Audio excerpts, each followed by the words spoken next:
Hello, everyone. I am Vietnamese, currently living in Italy. The days spent far from my homeland have made me deeply miss my childhood in my hometown. Today, I would like to share with you a short story about the fate of a poor little girl set in the village where I grew up. Before we begin the story, please give me a like and subscribe to my channel to listen to many touching stories about the lives of the people in my village through different periods of time. This is the first short story in my debut short story collection, titled Far From Home. Now, I would like to begin telling the story of the little girl.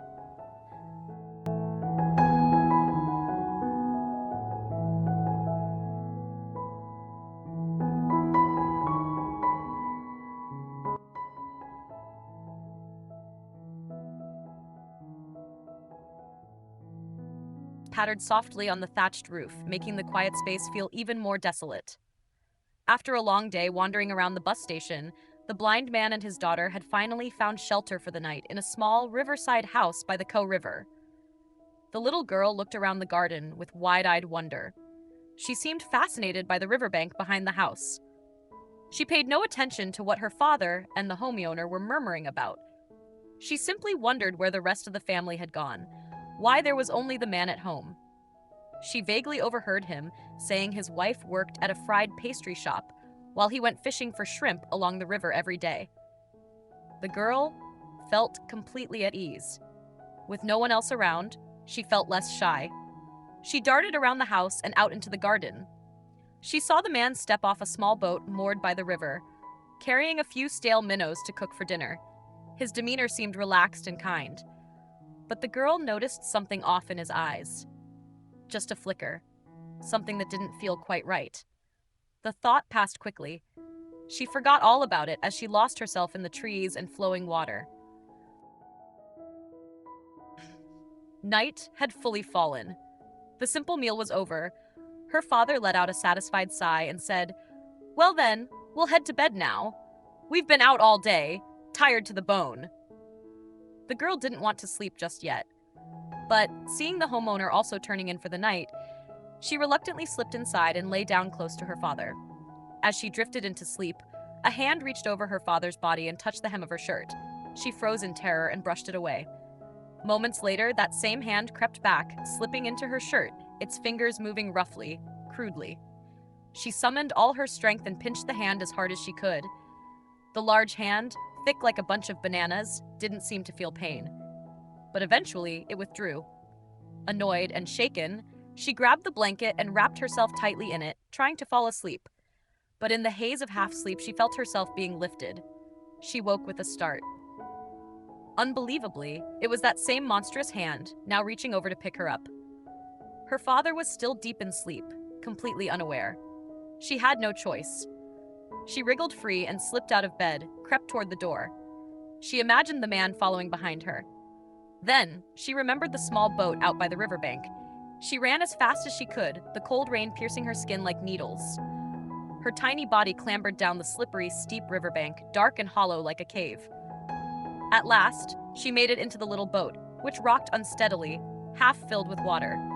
She wished there was someone she could call out to. She curled up, shivering, silently staring at the night river. Suddenly, she thought of her mother. Her mother was so far away. How could her mother possibly understand what she was going through now? She looked up at the rain and sighed. The night river lay still, unruffled. It was as if even the river was asleep.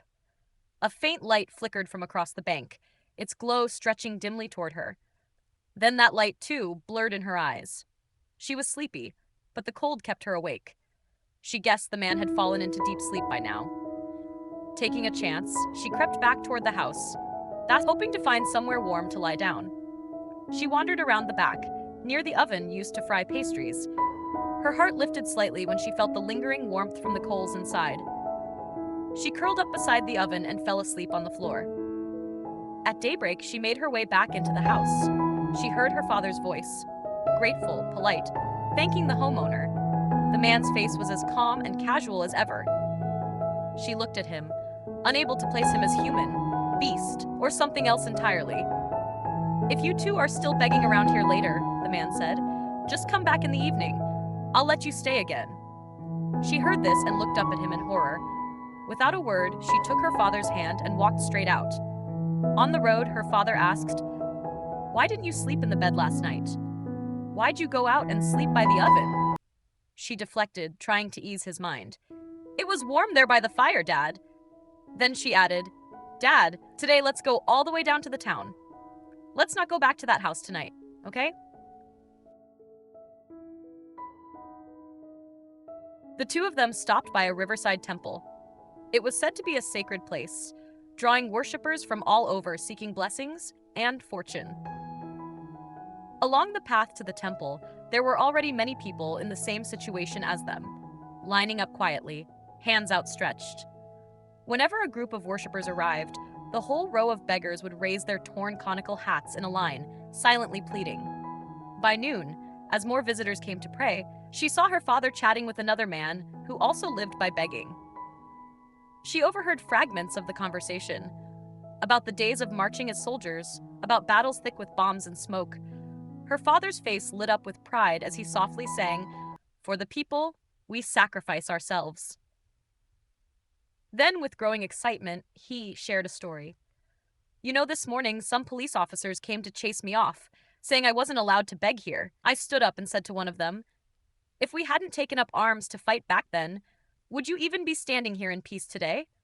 After the war, I came home blind, a consequence of the battles we fought. Now I have to rely on Buddha's mercy to survive. And you still drive us away?' The old man sitting beside him, missing an arm, chimed in. "You said it right, brother. The elders always said, 'Eyes are like jade, hands are like gold.' Heaven already took those away from us. Shouldn't they help those of us left broken and poor instead of pushing us aside?" As evening fell, the group of beggars slowly dispersed. Seeing that the father and daughter still stood there, unsure of where to go, an older woman nearby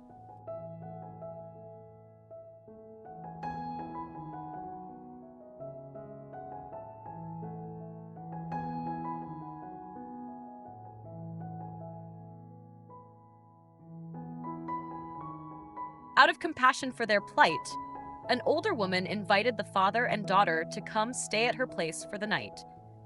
They followed her toward Tico station. The girl led her father across 3 sets of railway tracks, confused and unsure where this house could be. All she saw ahead was an old, rusted train car, weather-beaten by sun and rain. The woman said, "This is my home." And just like that, the 3 of them climbed into the abandoned carriage, stale with the stench of sweat and rust, and swelteringly hot. A night train had just pulled into the station. The noise of passengers boarding and disembarking filled the air. The girl found it all strangely exciting. As the train pulled away, she drifted off to sleep after a long, exhausting day. When she woke up the next morning, she was startled and uncomfortable to see the woman lying next to her father. She shook him insistently, trying to wake him. Finally, her father agreed with her. They wouldn't beg around the town anymore. Instead, they'd head toward the villages on the way back home. The girl was overjoyed. That meant they were going home. Her village now lay just beyond a cluster of houses, misty and hidden across the river bend. After walking a long distance, the 2 of them arrived at a small hamlet by the river. Several water buffalo, having finished their morning plow, were resting by a bamboo grove. Weary from the journey, the father and daughter sat down on the grass beside the mud-smeared buffalo, which lay calmly chewing cud. The cool breeze swept across the fields, lulling the pair into an unknowing slumber, despite their hunger and fatigue. Some schoolchildren passing by. The children's giggles woke the girl. She opened her eyes to see a group of kids around her age, red scarves tied neatly around their necks, swinging school bags as they returned home. She felt a pang in her chest, something tender and heavy. She shut her eyes again, pretending to sleep. The children joked loudly, their voices ringing out. "Hey! Come look at the beggar and his kid!" Her father stirred and sat up. "What are you looking at, kids? Who's a beggar? I am hungry and in rags. What else can you call that?" By midday, the scorching sun had sent the children away. The girl took her father's hand and led him into the village. Her bare feet burned on the sun-baked brick path. One house by the road had its doors wide open. Guessing someone was inside, she brought her father to the gate. But just as they stepped into the yard, a pack of dogs came charging from inside. Frightened, she clung to her father's leg. The dogs surrounded them, barking madly. One came tearing in from the gate and sank its teeth into her leg. She screamed in pain. At that moment, the homeowner appeared. "What do you two want?" he asked. "Sir, I came to ask if you could spare a handful of rice for some porridge," her father said. "There's no one home," the man replied. "I'm just house-sitting." "Then could you at least give us a sip of water? We've been walking since morning. We're tired and thirsty." The man stepped closer. "Are you really blind?" he asked suspiciously. "I've seen plenty of men like you pretend just to beg." Her father replied calmly. "You can see for yourself. With my eyes like this, how could I be faking?" The man still eyed him warily. "But I can see that one of your eyes."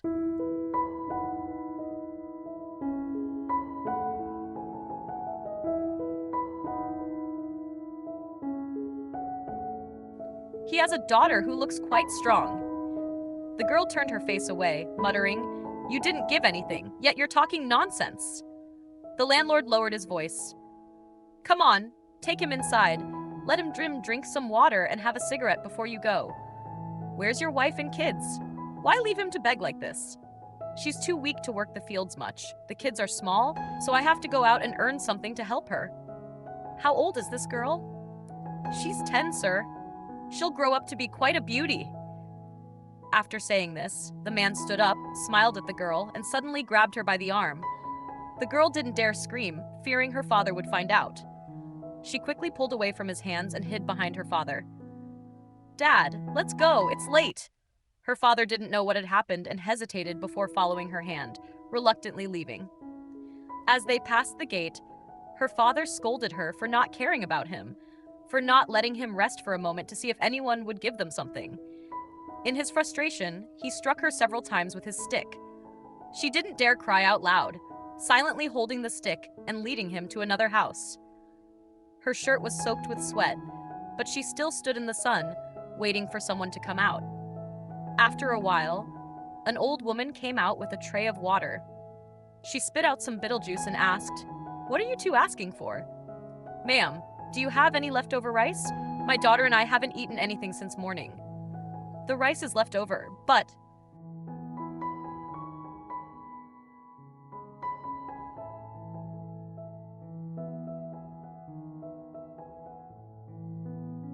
"There's no more food. You two should eat the soup with rice," she said. Looking at the girl and the bowl of rice devoured, she sighed. "So, how long has your husband's eyesight been gone?" "Yes, he lost it 2 years after coming back from the army." "So, he doesn't receive any benefits, does he? That's such a shame. People often say, it's hard for hands without eyes. But this girl is taking care of him. What about her education?" "Yes, for now, I've had to let her take a break. Next year, she'll go back to school, ma'am." "She's quite a pretty girl. Looking at her, no one would guess she's the daughter of a beggar." She clicked her tongue. "Why don't you leave her here to be adopted by my daughter? She's old now and wants to adopt a child to raise and educate. You're old already. You should go back to your hometown and rest. I'll give you some money to start over." The little girl looked at her father's face, which seemed different from all the other times when people had asked to adopt her. But she was still a child and didn't think much about it. She didn't care about the conversation between her father and the woman. All she knew was that for 2 days, she didn't have to lead her father around to beg anymore. They got to sleep and eat there like guests. And maybe she would even get to go to school like the other kids who had teased her at the edge of the village earlier. On the 3rd day, the two of them were taken back home by bicycle. She was so happy because this time they were going back in an official way, not sneaking back like they did when they returned from begging. The bicycle just stopped at the yard, and she quickly... I hope this captures the essence of the scene.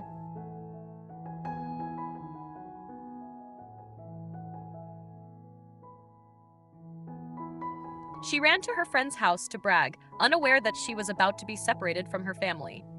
While playing happily with her friend after so many days apart, she suddenly felt anxious when her mother called her to come home. When she arrived, everything was silent. Her mother handed her a bag of clothes and, with a choked voice, said, "From tomorrow, you won't have to beg anymore. You're going to live with your foster mother and you'll get to go to school." Her face suddenly became heavy. "So when can I visit home, Mom?" The whole family remained silent. Her foster mother quickly intervened. "I'll take you to visit your family soon." Unable to say anything else, she obediently sat in the car like a puppy, gazing back at her father, who was shedding tears, and her younger brother, who was nestling into their mother's arms. Along the way, she kept asking her foster mother, "How long will I stay at your house? When can I visit my parents?" The next morning, when she woke up, she found herself surrounded by strangers. An old woman introduced them. "These are your aunts and uncle. You're lucky to be here with us, like a rat that has fallen into a sack of rice." The girl's expression showed no signs of happiness or warmth. She only felt that the looks they gave her were as if she were just an object. After 3 days of eating well and wearing nice clothes, always having to call these strangers Mom and Dad, her mind was still focused on her real parents back in the distant village. A few days later, something in her changed. Early in the morning, her foster mother woke her up to cook and prepared new clothes for her to wear to school. She put on the new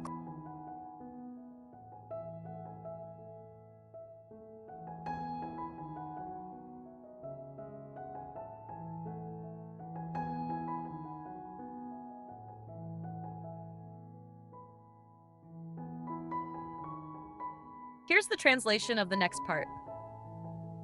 Carrying her bag with confidence, she walked into the classroom. She thought to herself, "I wonder what the kids back in my hometown would think if they saw me now?" The whole class was silent, working on an essay. It had been a long time since she had held a pen and paper, and she had forgotten how to write an essay. So she sat there chewing on her pen until recess. The whole class rushed out to the yard, pushing her aside. She wandered out alone and sat under the banyan tree. She lay down on her back, staring at the sky, when she heard a few classmates whispering, "That girl is the daughter of a beggar." When class resumed, her desk was left empty. No one wanted to sit near her. A semester had passed, and the whole school knew about her background.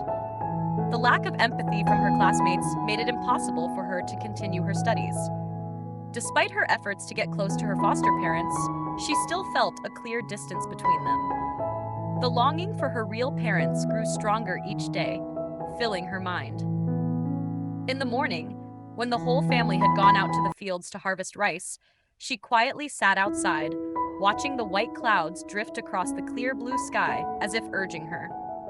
She decided to return home while the rice pot was still boiling on the stove. Like a bird caught in a cage that had finally been set free, she smiled at the sun's rays. The image of her parents and the joy of reuniting with her friends pushed her forward. She walked briskly along the road, almost running. Let me know if you need any further adjustments or if you'd like me to continue.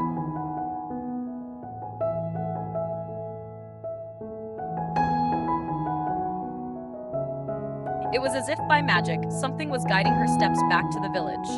She forgot all about her messy, sweaty hair. She didn't even notice her bare feet racing across the scorching road. She felt nervous, and her heart swelled with joy when she finally arrived at the gate of her home. As soon as her mother saw her, she shouted, "Hey, look! Our girl's back!"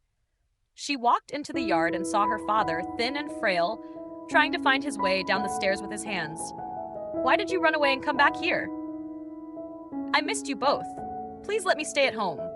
"No, this is an adult matter. We promised them. You can't stay here." Just then, her foster mother rushed up on a bicycle, looking frantic. She grabbed the girl's hand and scolded, "Next time you want to visit home, tell me first. Don't just run off like this. If your father finds out, he'll be furious." Feeling helpless, she quietly sat on the bike and returned to her foster mother's house. For the next few days, the thought of returning home never left her mind. She felt the distance between her and her foster mother growing, as her foster mother no longer treated her the way she once did.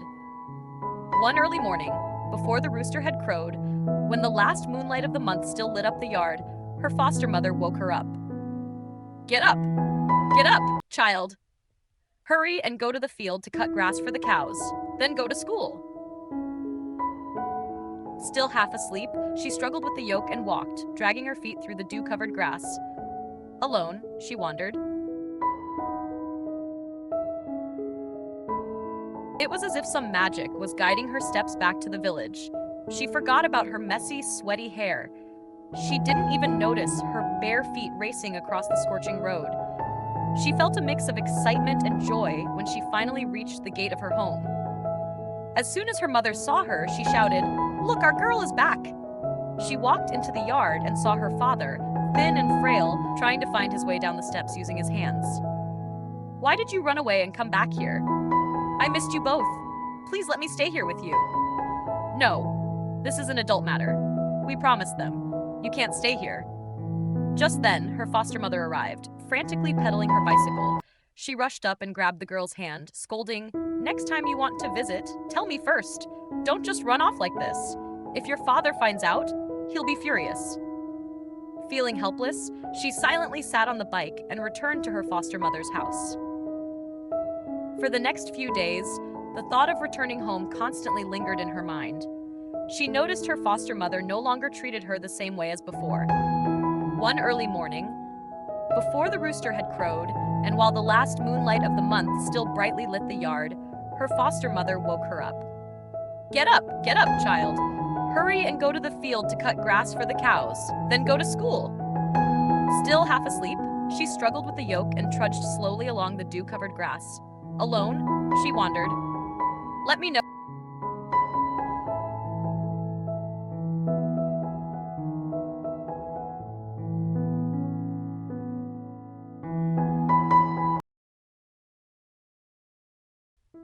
In the middle of the desolate field, she pulled at the grass with one hand and held the hoe with the other, working on instinct like a machine.